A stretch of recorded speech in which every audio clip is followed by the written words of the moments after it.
Hey folk, welcome back to Forge. Now, you want to make a map, but might not know where to start. Or perhaps you have an idea, and you don't know where to begin. Or perhaps your map isn't quite playing how you want it to. Or perhaps you like my voice. In any of these cases, we can say that map design is never easy. It takes a great deal of effort and development. A fair portion of it is trial, error, and experimentation, especially when we're starting out. There are methods we can use to help alleviate some of this where do we begin struggle.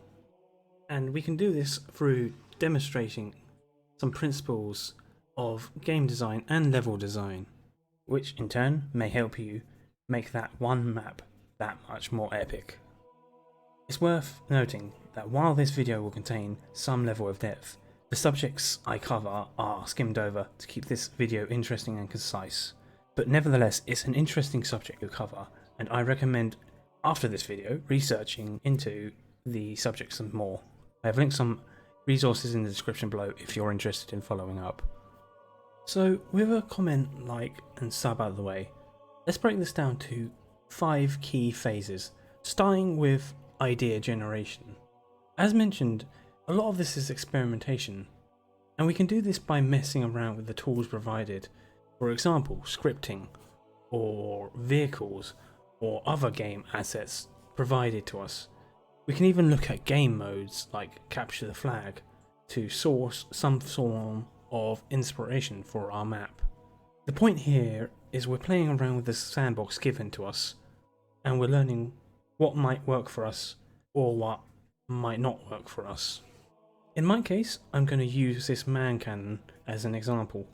You see, I was thinking about using this man cannon as a potential flank for a map, but upon messing around by throwing grenades at it, it led me to think about what items could interact with it, and then you can see I started with a few grenades,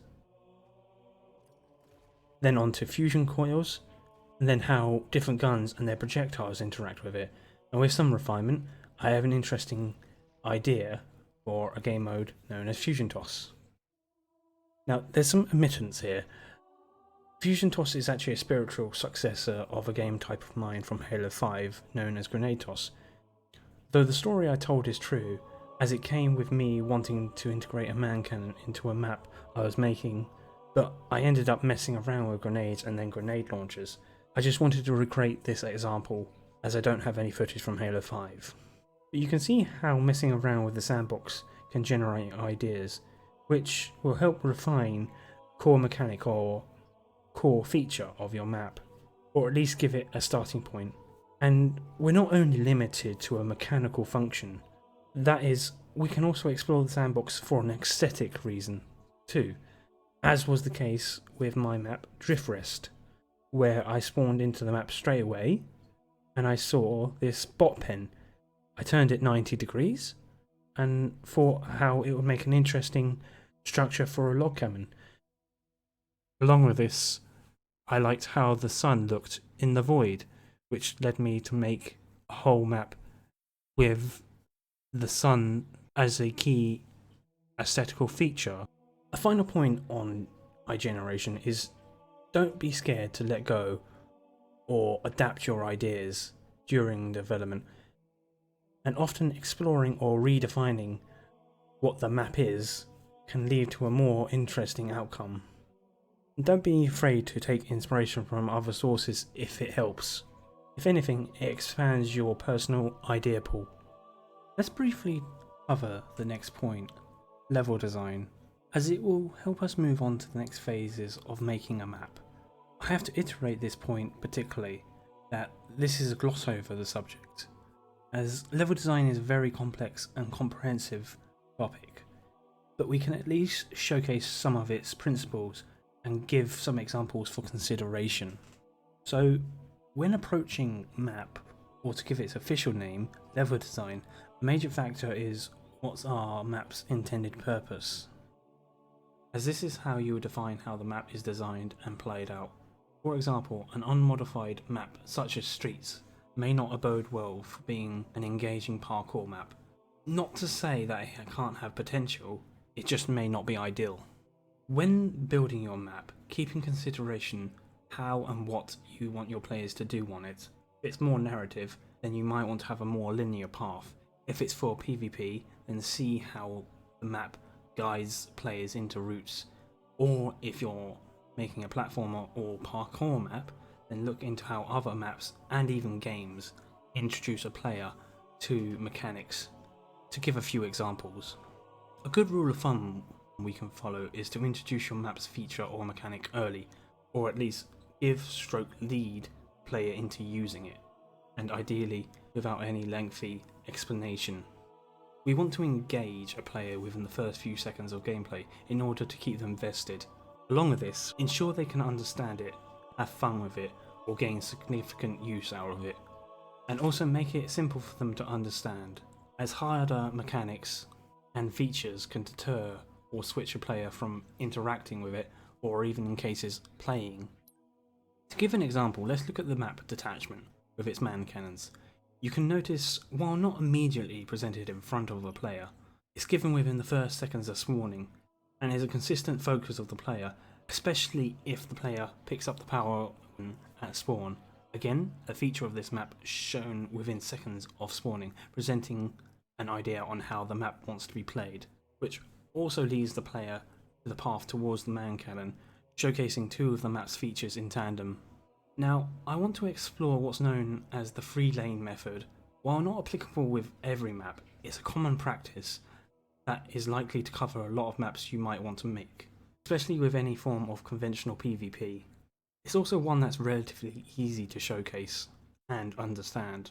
Using streets as an example, we can see without even being told, we as the player have three paths or lanes that we can move to: front, left and right.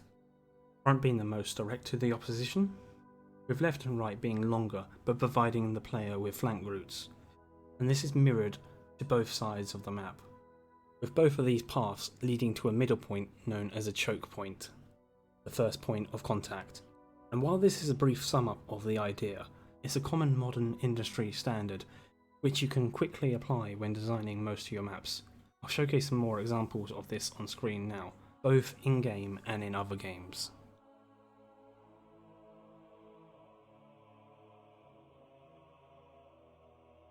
Leading on to the final part I want to discuss within level design is another theory/method that can be applied to a more universal degree. This is risk or reward. Using streets again in a PvP setting, you can see the center route there is a power weapon spawn. However, the risk here is conflict with the other team, as it's a very direct route with an item that would be sought over by the other players. You will likely have to compete with the opposing team to gain control of it. But the reward for the risk is the potential to using this awesome weapon. And this can be pretty much applied to any map or game, giving a player a reward for taking a risk. As an example, giving a player on a parkour map two routes, an easy and safe route or a hard and dangerous route.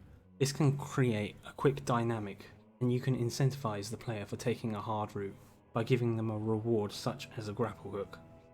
A sub-variation of risk and reward is exploration and reward. This is the idea of rewarding a player for exploring your map, and this can come in many forms, from Easter eggs to hidden weapons to a hidden flank route. To give an example on Bazaar, a player exploring the tower can find these vents, which while not directly obvious to a player, taking the time to explore and learn the map, a player can be rewarded with a hidden, less obvious flank route. And this is a flank route I would often use when playing games such as CTF. Let's move on to the third phase, and the shortest part of this video. That is sketching a map or a map layout. This phase is pretty straightforward, and this is something that can be done really at any stage of development, though I recommend at least starting out with a basic sketch before you start making a map. The idea here is you're concepting the idea visually, which can go hand in hand with notes or other brainstorming methods. But the base principle is to concise your ideas into a visual form which can help you interpret to yourself and or others, which is especially helpful if you're planning to co-develop a map. Personally, I recommend at least jotting down a crude top-down layout of the general idea of the map, showcasing the rooms, points of interest, player spawns, power weapons and items, key features, and a rough layout of how you want lanes to connect to the rooms. Additionally, if you want, you can refine your ideas into more concept art and sketches, which has an added benefit of making a great portfolio piece, though this is not strictly necessarily or necessarily practical at times, and it largely depends on what kind of map you're designing and if it suits your workflow. But if you're struggling with a theme, idea or concept, it's a good place to perhaps express something. Along with this, you could probably also just make a photo board of pre-existing media to help you with inspiration. Let's talk about the next two phases, blockout and shaping. You can see this as progression of sketching and or the initial phase to put your ideas into practice within Forge. When I refer to blockout, I mean this is a stage where you're taking your ideas and transferring them into a playable map without dressing up, that is, decorating your map. In essence, this is taking your ideas and making a rough layout to test things like gameplay, geometry, and then adapt it within an unfinalized form. This allows us to quickly change and assess anything that might need more work. As an example, you might find that a corridor within a map feels unbalanced, so you want to change it, and that you can do this with blockout without spending a lengthy amount of time decorating to test it or having to remake that part of the map because you find that it plays poorly. Think about it like this. This is your chance for refinement, and when you're happy with how it plays, then you can move on to decoration. When building and then decorating a map, do consider how players will navigate through it. This can be applied to more conventional PvP maps, though can apply to pretty much any map, such as a parkour, adventure game or a minigame map. We can consider how the player navigates through a map by assessing what the sandbox gives us. For example, we have the grapple shot, the thrusting, the sliding, the jumping, sprinting, clambering and walking. Consider how you want your map to interact with each one of these movements. Using streets again as an example, you can see how the map gives opportunity to incorporate all these features using shaping and elevation, which can be a whole topic in its own right, but to review this idea simply, shaping is about breaking up a generic layout and providing different styles of gameplay. You can see that Streets has a lot of corners and turns, which creates for a more dynamic flank route and vantage points and choke points, which also restricts movement to a degree as you can't just rush forward. Shaping allows you as a forger to break up the line of sight and create some interesting and potentially fun map flow. Think about adding right angles or bends to corners and other forms of shapes to either break up or open the map. Symmetric and asymmetric layouts can also be considered depending on your map. As a general idea, symmetric layout can make for an even and balanced feel, while an asymmetric layout can provide for a more interesting and potentially in-depth gameplay. Elevation is our final subject that we can discuss.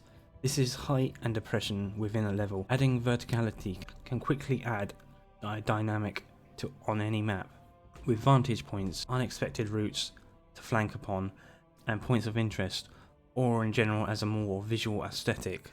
All of these can make a more interesting map to play and or look at. As an example, on Bazaar, we can see how variable height is used in the center of the map, with players drawn to the tower for the power weapon and as an vantage point, and how both sides have an overlook onto the below center. And we can see this especially with the two rooms here, how it is quite fun to quickly jump across the truck and get to the other side to flank our enemy on one of these Overwatch platforms. Elevation quickly takes an otherwise simple map and turns it into a more fun and complex experience. So if you're having troubles making the map have a feel, consider using elevation if it suits your style of map. The final 2 points I have for you is test often and often, with both players and bots when they work, with a personal rule of thumb being that between each Forge session, test at the start, middle and end. but get as much testing as you can, as it helps catch issues without having to spend any lengthy amount of time making that and finding out something doesn't work and then having to redo the whole thing. And while you're at it, get into a habit of saving, especially with the amount of issues with this Forge beta.